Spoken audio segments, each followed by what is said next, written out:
नमस्कार, जनमत हरियाणा में आपका स्वागत है। मैं हूँ कमल कांत। आज हमारे साथ जुड़े हैं बाबा रामदास। बाबा के बारे में आप सब जानते हैं।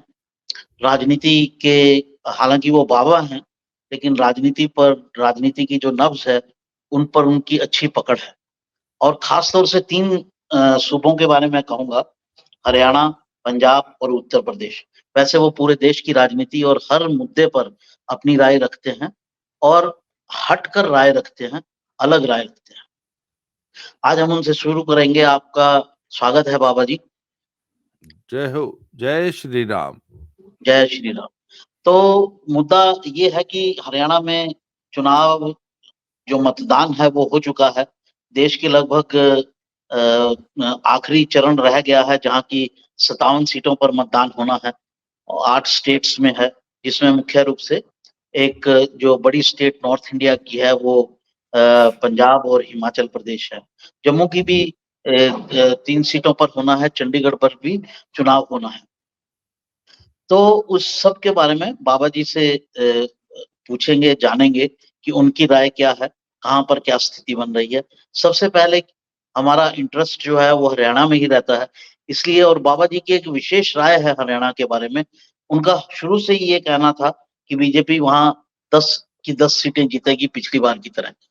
बाबा जी, जो आपका आकलन था उसमें कुछ परिवर्तन हुआ क्या? क्योंकि ऐसा सब जगह ये सुनने में नहीं आ रहा है।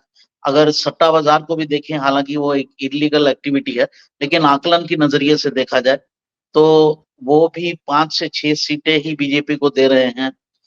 स्टेट में जो एक्सपर्ट्स हैं उनसे भी सुनने में यही आ रहा है कि 5-5 की स्थिति रह सकती है। आपका क्या आकलन है?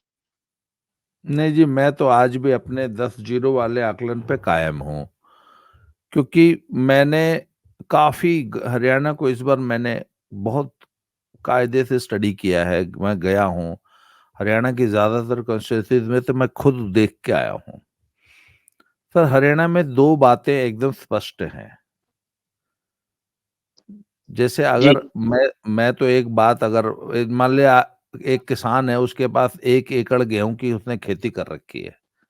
जी, तो वो मुझे बोलेगा कि भाई साहब मेरे तो इस खेत में 50 मन गेहूँ हो जाएँगे। जी, तो मैं ऐसे खेत देख के मैं तो बता दूँगा कि साहब नहीं भाई साहब, 50 मन गेहूँ की फसल ही नहीं है ये।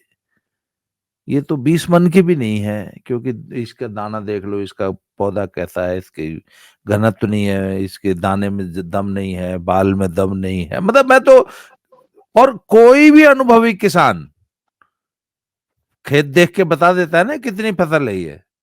जी, उसमें 1, 2, 4 मन ऊपर-नीचे हो जाएगा, पर ऐसा नहीं हो सकता कि साहब आपके खेत में जो गेहूँ खड़े हैं तो उसमें 5 मन गेहूँ और आप बोल दो 40 मन है। ऐसा नहीं होता। जी, सर, सिमिलरली मुझे हरियाणा में ना वोट दिखाई नहीं दे रहा कांग्रेस का, और जी, बीजेपी का ऐसा कोई कारण नहीं दिख रहा कि भाई बीजेपी का वोट चला जाए। जी, और देखिए साहब, कुछ लोगों को ना मेरी बातों पे ना बड़ी आपत्ति रही कि मेरा आकलन जो है वो बड़े कड़े हुए शब्द होते हैं उसमें। तब जी, आपको अच्छा लगे चाहे बुरा लगे, हरियाणा में जातीय ध्रुवीकरण है राजनीति में। हरियाणा में 35-1 की राजनीति हो रही है। हरियाणा के जाट अलग-थलग पॉलिटिकली पड़ चुके हैं। ये एक कड़वी सच्चाई है। अब आपको अगर नहीं माननी, बिल्ली अगर को देख के अगर कबूतर आंख बंद कर ले तो कर ले, उससे बिल्ली के स्टेटस में कोई फर्क थोड़ी ना पड़ जाता है। जी, तो सर, हरियाणा में जबरदस्त जातीय ध्रुवीकरण हुआ है और 35 जातियों ने मैं तब से जब से चुनाव हुआ ना सर, चुनाव हुए तो 1 हफ्ता हो गया लगभग।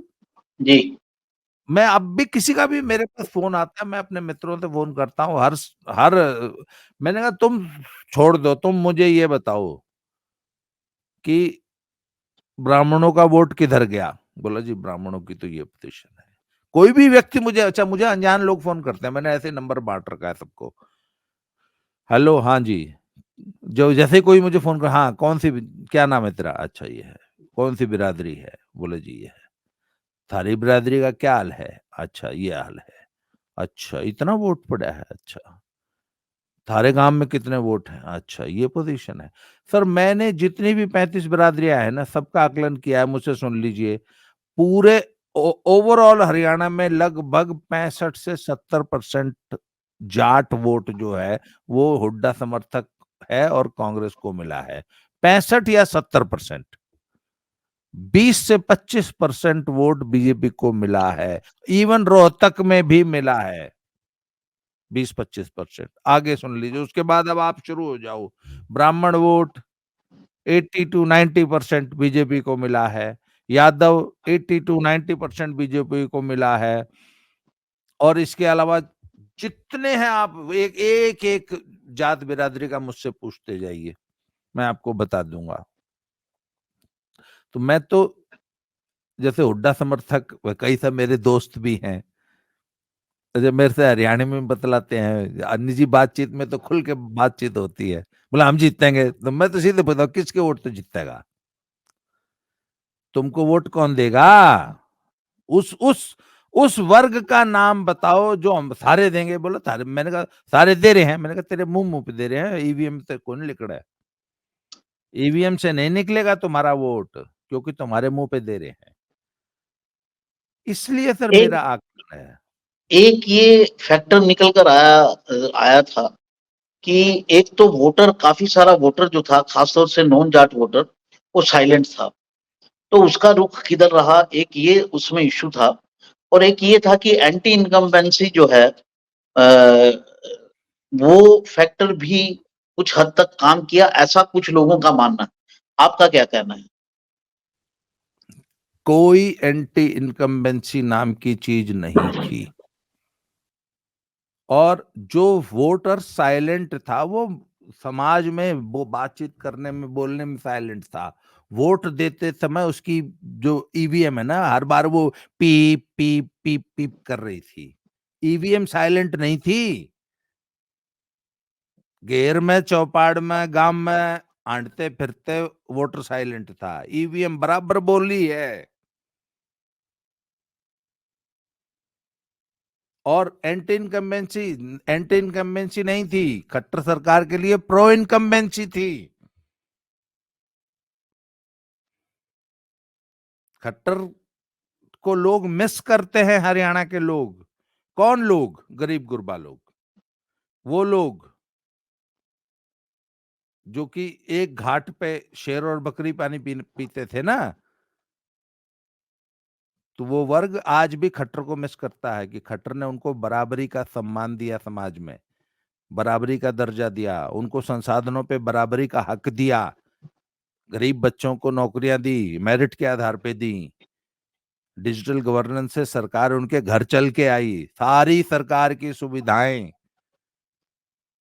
खट्टर सरकार ने उनको घर बैठे हुए दी। पहली बार लोक कल्याणकारी सरकार हरियाणा को देखने को मिली। इसलिए कोई एंटी इनकम्बेंसी हरियाणा में नहीं थी, बल्कि प्रो इनकम्बेंसी थी। 2-3 सीटों का बाबा जी खास तौर से जिक्र होता है। और एक सीट है रोहतक, एक सीट है सिरसा, और एक तीसरी सीट है कुरुक्षेत्र।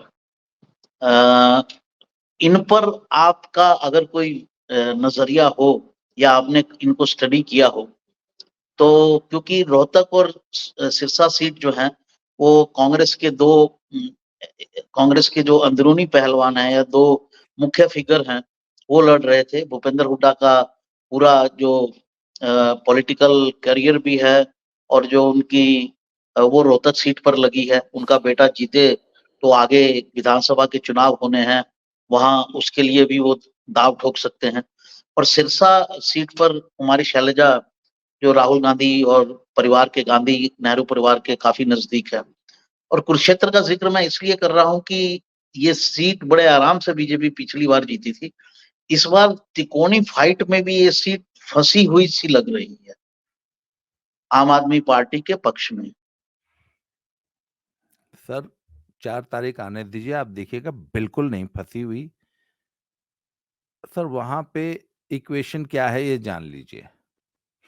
नवीन जिंदल पुरानी पॉलिटिकल फैमिली है, पैसे से हर लिहाज से पॉलिटिकली संपन्न है। उनके पास बीजेपी का प्लस अपना खुद का बनाया हुआ पूरा संगठन है, पहला फैक्टर। दूसरी चीज़, कांग्रेस ने वो सीट समझौते में, पता नहीं कौन से समझौते में, ऐसा क्या मजबूरी थी, आम आदमी पार्टी के पास ऐसा कौन-सा जनाधार है या कौन-सा वोट बैंक था, वो कुरुक्षेत्र को दे दी। क्यों? क्योंकि इनको दिल्ली में आम आदमी पार्टी से 3 सीटें चाहिए थी लड़ने के लिए, उसके सौदे में 1 सीट इन्होंने हरियाणा में उनको दे दी। हरियाणा में इससे पहले जब कुरुक्षेत्र पे आम आदमी पार्टी का कैंडिडेट लड़ा था, तो उसके 40 या 44,000 या 46,000 ऐसी कुछ, आप बेशक चेक करवा लीजिए अपनी टीम से, जहाँ तक मेरा अंदाज़ा 46,000 वोट थे। जी। अब आगे आ जाइए आप इस चुनाव में, अब 2 कैंडिडेट बनिए हो गए। एक अभय चौटाला जी वहाँ चुनाव लड़ रहे हैं। अभय चौटाला जी के हाथ-पैर जोड़ के, गिड़गिड़ा के, तलवे चाट के हुड्डा जी ने उनसे रोहतक में समर्थन ले लिया कि भाई प्लीज तू देख, तू मेरा भाई है, हम दोनों भाई भाई हैं, यार तू प्लीज इन लोग का अपना कैंडिडेट मत खड़ा करे प्लीज, यार ये दीपू तेरा छोटा भाई नहीं है, हैं? अपनी रिश्तेदारियां निकाल के तू प्लीज यार इन लोग का कैंडिडेट नफे सिंह राठी के परिवार में तो कोई खड़ा मत करे रोहतक में। सर इस आदमी ने पूरी अपनी राजनीति रोहतक सीट जीतने के लिए करी। खैर वो अभय चौटाला मान गया, बोला उड़ा हालाँकि अभय चौटाला जी ने ही घोषणा की थी, नफे हाँ, सिंह राठी की हत्या के बाद, कि उनके हाँ, बेटे को यहाँ से टिकट दी जाएगी। क्यों नहीं दी? अपना कैंडिडेट, अच्छा अभय सिंह ने रोहतक से कैंडिडेट क्यों नहीं लड़ाया? हैं? खैर, तू मेरी मौसी का छोरा है, चल आजा कोई बात ना। तो इन्होंने सर रोहतक में हेल्प की, बदले में वायदा ये था कि कुरुक्षेत्र में जाट वोट तन मैं दबाऊंगा। अब सब मिले कि नहीं मिले, कितने मिले, क्या मिले, वैसे ऐसा मुझे कुरुक्षेत्र से जो मेरी खबरें हैं कोई नहीं मिले। जो नेचुरल थोड़ा कुरुक्षेत्र में बहुत। तो जो भूपेंद्र सिंह हुड्डा के खास आदमी हैं, अशोक अरोड़ा, हम्म। वो सुशील गुप्ता के साथ लगे हुए हैं। वो साथ लगे उनको एक हुए तरह थे। से चुनाव लड़वा रहे हैं। तो अब सुन लो सर, कुरुक्षेत्र में पंजाब से चूंकि लगता हुआ इलाका है, तो वहां पे कुछ सिख वोट जरूर है, लगभग 40,000 सिख वोट। वो बेशक आम आदमी पार्टी को उनकी वोट इसलिए गई है क्योंकि उनका वो किसान आंदोलन की वजह से बीजेपी कैंडिडेट से जो नाराजगियां थी, परंतु सुशील गुप्ता इज नो मैच, मतलब जैसे कहते हैं ना, कोई मुकाबला ही नहीं है उनका नवीन जिंदल से, और वो कम से कम 3-3.5 लाख वोट से चुनाव हारेंगे। मैं एक बात कह सकता हूं कि ये भी जो भी लोग मुकाबला मुकाबला कर रहे हैं ना, हरियाणा की 10 सीट जीतेगी बीजेपी। हाँ, मार्जिन्स 2019 की तुलना में कुछ कम हो सकते हैं, कुछ कुछ सीटों पर, वो भी जैसे जो सीटें पहली बार 3-4 लाख से जीती थी, वो 1-1.5-2 से जीत जाएंगी, 1 लाख मार्जिन कुछ सीटों पर कम हो जाएगा। सिरसा में थोड़ा-सा क्लोज़ फाइट भी देखने को मिल सकती है, पर बाद में मैंने सुना है कि सिरसा की भी स्थितियाँ बदल गई थी, पलट गई थी, क्योंकि गोपाल कांडा और वो राम रहीम जो हैं, उनके अनुयायी प्लस रामपाल के अनुयायी, और जितने फिर वो डेरा कल्चर और जितना भी है, और चूँकि ये सिरसा जो है पंजाब से लगता हुआ इलाका है, तो वहाँ भी जो है डेरा कल्चर बहुत है। तो सिरसा की जो परिस्थितियां हैं पहले से थी, पिछली बार सुनीता दुग्गल जी लगभग 3-1 लाख से जीती थी शायद वो सीट, 2.5-3 लाख से, मुझे एग्जैक्टली याद नहीं, इतना ही था मार्जिन।